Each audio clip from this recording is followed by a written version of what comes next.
नमस्कार विद्यार्थियों, आपका ऑनलाइन कक्षा में स्वागत है। हम कक्षा 11 की अनिवार्य हिंदी की जो पाठ्य पुस्तक है और वो भाग 1 उसका अध्ययन कर रहे हैं।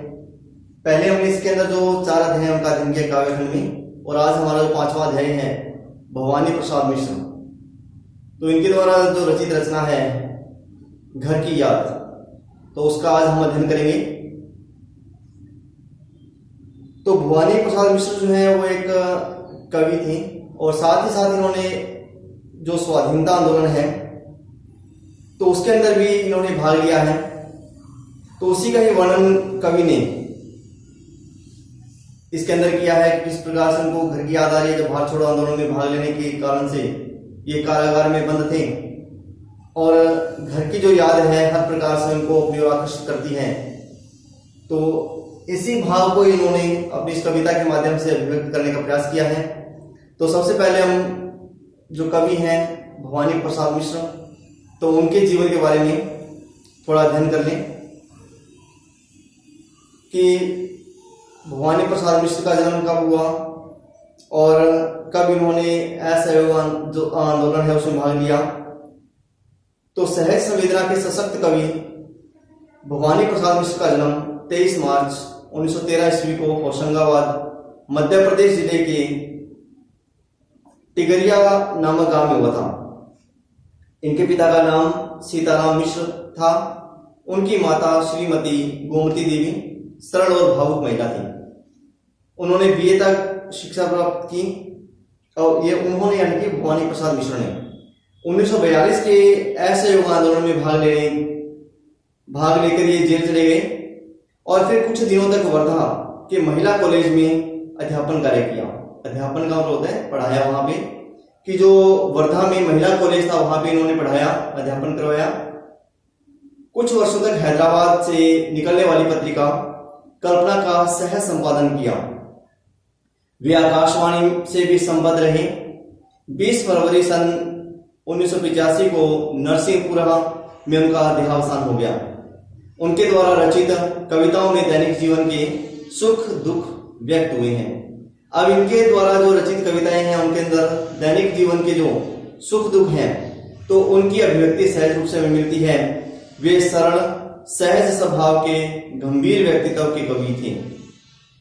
अब इनके द्वारा जो रचित प्रमुख रचनाएं हैं वे हैं सतपुड़ा के जंगल एवं सन्नाटा, गीत फरोश, चकित है दुख, खुशबू के शिलालेख, बुनी हुई रस्सी, गांधी पंचसती आदि। अब ये जो हम कविता पढ़ने वाले हैं आज घर की याद, तो उसमें भवानी प्रसाद मिश्र जो हैं अब असहयोग आंदोलन के कारण से ये जेल में बंद है, कारागार में बंद है। तो अब इनको घर की याद आ रही है, क्योंकि अब इसमें वर्षा का वर्णन किया गया है कि जो वर्षा ऋतु आ गई है, वर्षा होने के कारण से इनको अपने पिता की, है ना, अपनी माँ की जो याद है वो आ रही है, और ये अत्यंत भावुक हो गए हैं। अत्यंत भावुकतापूर्ण जो अभिव्यक्ति अपने कह सकते हैं वो इस कविता के माध्यम से की है, कि किस प्रकार से जो वर्षा है उसके अंदर, उसके दौरान जो है इनको अपने घर की याद आ रही है, और घर का जो सारा दृश्य है इनके सामने मुखरित हो रहा है, दिखाई इनको दे रहा है, जो दृष्टिगोचर हो रहा है, उसी भाव को इसमें कवि ने बताने का प्रयास किया है। तो चलिए पढ़ते हैं हम इनके द्वारा जो रचित रचना है, भवानी प्रसाद मिश्र द्वारा रचित रचना घर की याद, उसका भाग 1 का अध्ययन हम कर रहे हैं। बाकी जो भाग है उनका अध्ययन भी हम आगे करेंगे। पहले अपने पढ़ते हैं इसका भाग 1। आज पानी गिर रहा है, बहुत पानी गिर रहा है, रात भर गिरता रहा है, प्राण मन गिरता रहा है। अब देखिए कवि इसमें किस प्रकार से अपने भाव जो है उनको व्यक्त कर रहा है। अब बारिश हो रही है, अब कैद में है, जेल में बंद है, कारागार में बंद है जो कवि है, तो उस वर्षा को देखकर, जो पानी गिर रहा है, बरसात हो रही है, उसको देखकर अपने घर की जो याद आ रही है, उस भाव को देखिए किस प्रकार से व्यक्त किया है।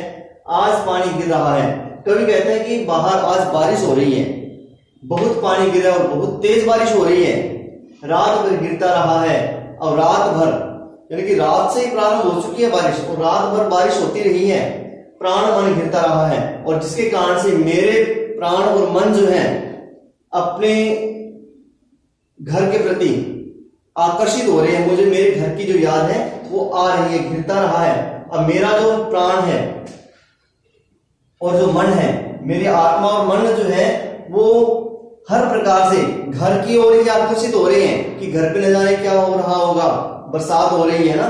तो इस प्रकार के भाव जो है कवि के मन में उत्पन्न हो रहे हैं। बहुत पानी गिर रहा है, घर नजर में तिर रहा है। अब कवि कहता है कि बहुत अधिक बारिश हो रही है, अब पानी गिर रहा है, ऐसे नहीं कि पानी किसी ने लिया और गिरा दिया नीचे, बल्कि बारिश हो रही है, बहुत ज्यादा बरसात हो रही है, बहुत पानी गिर रहा है, कि बहुत अधिक पानी यानी कि बरसात हो रही है, घर नजर में तिर रहा है। और जिसके कारण से मुझे मेरी नजरों में जो घर है वो तिरता हुआ, अर्थात घर की जो छवि है वो दिखाई दे रही है। बार बार मेरी आंखों के सामने जो घर है वो दृष्टिगोचर हो रहा है। घर की मुझसे दूर है जो घर खुशी का पूर है जो। अब देखिए इसमें बताया है कि जो घर खुशियों का पूर, अब पूर मतलब पूर के लिए कहा गया, पूर मतलब महल कह सकते हैं, है ना, भंडार के लिए कह सकते हैं, कि जो घर है वो खुशियों का भंडार है, जिससे कि मैं आज बहुत दूर हूं। क्योंकि कवि जो है वो कारागार में बंद है और कहते हैं कि घर जो खुशियों का पूर है, पूर मतलब भंडार के लिए प्रयोग किया गया। ये जो शब्द है यहाँ पे, ये पूर जो शब्द है वो भंडार के लिए लिखा गया इसमें, भंडार, ठीक है ना। तो खुशियों का भंडार है, हर प्रकार की जो खुशी है वो परिवार में मिलती है। तो इस प्रकार से घर से मिलती है, इस प्रकार के भाव इसमें रक्षित किए गए हैं।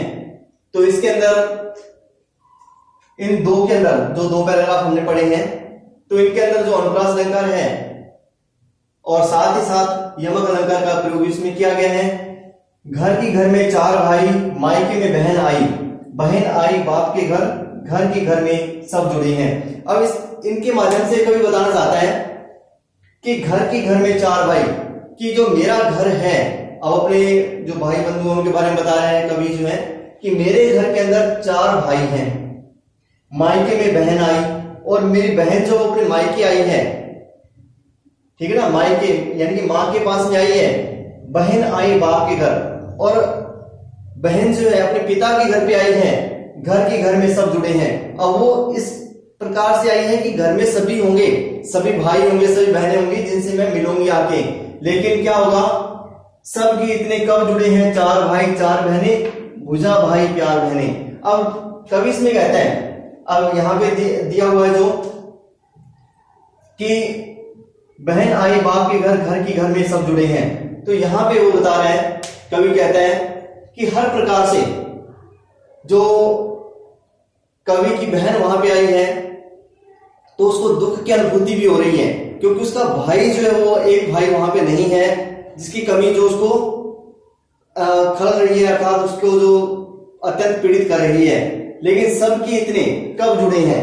अब कवि कहता है कि मेरे जो भाई हैं उनके अंदर बहुत अधिक प्रेम है, तो वे हर प्रकार से एक दूसरे का सहयोग करने वाले हैं, एक दूसरे के साथ में रहने वाले हैं। तो ऐसा बहुत कम जगह देखने को मिलता है। चार भाई चार बहनें, अब कवि कहते हैं कि मेरे चार भाई और चार बहनें हैं, भाई भुजा भाई प्यार बहनें। अब कवि कहते हैं कि ये जो भाई है वो भुजा के समान है, जिस प्रकार से एक बाजू दूसरे बाजू की रक्षा करती है, भुजा की रक्षा करती है, उसी प्रकार से मेरे जो भाई अत्यंत बलिष्ठ हैं और हर परिस्थिति में एक दूसरे का वो साथ देते हैं, सहयोग करते हैं। और मेरी जो बहनें हैं वो हर प्रकार से हमारे ऊपर जो प्यार है वो लुटाने वाली हैं, अर्थात प्यार से भरी हुई हैं। और मां बिन पढ़ी मेरी, दुख में वह गड़ी मेरी। अब कवि कहता है कि जो मेरी माँ है, अब ये तो इसमें पहले पिता का, भाई बहनों का वर्णन कर दिया कि किस प्रकार से उसके भाई हैं जो एक दूसरे का सहयोग करते हैं, एक दूसरे के बिना नहीं रह सकते हैं, है ना, हर प्रकार से एक दूसरे से प्रेम करते हैं। और उसकी बहन जो है वो भी सभी से प्रेम करती है और हर प्रकार से एक दूसरे के ऊपर प्रेम भाव को उड़ेलने वाले हैं। और जो पिता है हर प्रकार से उन्होंने अपनी जो गृहस्थी है, जो अपने बच्चे हैं, लड़के और लड़कियां जो हैं, उनको किस प्रकार से स्नेहपूरित वातावरण देकर एक दूसरे से प्रेम भाव जो जागृत किया हुआ है।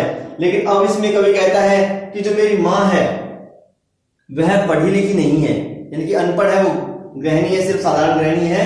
दुख में वह गड़ी मेरी, और वह मेरे दुख में गड़ी हुई है, अर्थात मैं कारागार में बंद हूं, इसी दुख के अंदर वो अत्यंत जो है दुखी हो रही है। माँ की जिसकी गोद में सिर रख लिया तो दुख नहीं फिर। अब कवि इसमें कहता है कि मेरी माँ इतनी अधिक प्रेम करने वाली है मुझसे, कि मेरे से बहुत प्रेम करती है, कि अगर मैं कभी किसी दुविधा में हूं या किसी कष्ट में हूं तो मैं अपना जो सर है उनकी गोद में रख लेता हूं, तो मेरे पास में किसी प्रकार की कोई चिंता फटकती तक नहीं है, अर्थात किसी प्रकार की चिंता का जो भाव है मेरे नजदीक तक नहीं आता है, कोई दुख मेरे पास में नहीं आता है। मां की जिसकी स्नेह धारा का यहां तक भी पसारा। अब कवि कहता है, अब मां जो है वो अनपढ़ है ना, हर प्रकार से कवि के दुख में ही दुखी हो रही है, और मां की गोद में सर रखने पर कवि का जो हर दुख है वो दूर हो जाता है। फिर भी कवि इसमें कह रहे हैं कि मां की जिसकी स्नेह धारा, कवि कहता है कि मां जो है उसकी जो स्नेह की जो धारा है का यहां तक भी पसारा, कि यहां तक भी पसारा, पसारा को तो प्रभाव कह सकते हैं, फैलाव कह सकते हैं। ये जो पसारा है तो इसका भाव है फैलाव, है ना, तो यहां तक भी पसारा, कि यहां तक भी उसका जो फैलाव है, उसकी स्नेह की जो धारा है वो वहां तक भी पहुंची हुई है। अब कवि के मन में बार बार जो मां का प्रेम है वो बार बार उमड़ रहा है, उसे लिखना नहीं आता जो कि उसका पत्र पाता। अब कवि कहता है कि उसे लिखना नहीं आता, क्योंकि पहले कवि कह रहा है कि पढ़ी लिखी नहीं है, बिना पढ़ी लिखी है, अनपढ़ है, तो कवि कहता है कि उसे लिखना नहीं आता, उसे लिखना नहीं आता है जो कि उसका पत्र पाता। अगर उसको लिखना आता, किसको, यानी कि अपनी मां को, उसकी मां को लिखना अगर आता, कवि की मां को लिखना आता तो वह अवश्य ही उसको पत्र लिखती, लेकिन उसकी मां को लिखना नहीं आता है, इसलिए वह उसके पत्र को कैसे पा सकता है। लेकिन उसके जो प्रेम का भाव है अभी भी उसके हृदय में जागृत हो रहा है, और हर प्रकार से वह अपनी मां को, मां की जो स्नेह भावना है उसका आदर सत्कार करता है, और हर प्रकार से मां के प्रति अपना जो प्रेम भाव है उसको अभिव्यक्त कर रहा है। तो इस प्रकार से कवि ने वर्षा के माध्यम से, बरसात के माध्यम से जो घर की याद आ रही है उसको सजीव ढंग से इसमें बताने का प्रयास किया है। इसमें अनुप्रास अलंकार का प्रयोग किया गया है, और इसमें स्नेह धारा, ये जो शब्द इसमें आया हुआ है, तो स्नेह धारा, इसमें अलंकार जो है वो रूपक अलंकार का प्रयोग किया गया है। मां की जिसकी स्नेह धारा, स्नेह रूपी धारा, तो यहाँ पे रूपक अलंकार का प्रयोग किया गया है। तो इस प्रकार से आज हमने अध्ययन किया है हमारा जो अनिवार्य हिंदी का 5वां अध्याय है भवानी प्रसाद मिश्र, जो कि एक कवि के साथ ही साथ एक क्रांतिकारी भी थे, जिन्होंने असहयोग आंदोलन में भाग लिया। उनके द्वारा जो रचित रचना है घर की याद, जिसमें वो वर्षा के समय अपने घर को बार बार याद कर रहे हैं, घर में रहने वाले प्रत्येक सदस्य को याद करते हैं, और उनके प्रति जो अपना अनन्य प्रेम है उसको भी प्रकट कर रहे हैं। ये तो ये था हमारा पहला भाग इसका, घर की याद का। तो आगे भी हम इनके द्वारा जो रचित रचना है घर की याद, उसके अन्य भागों का अध्ययन करेंगे। धन्यवाद।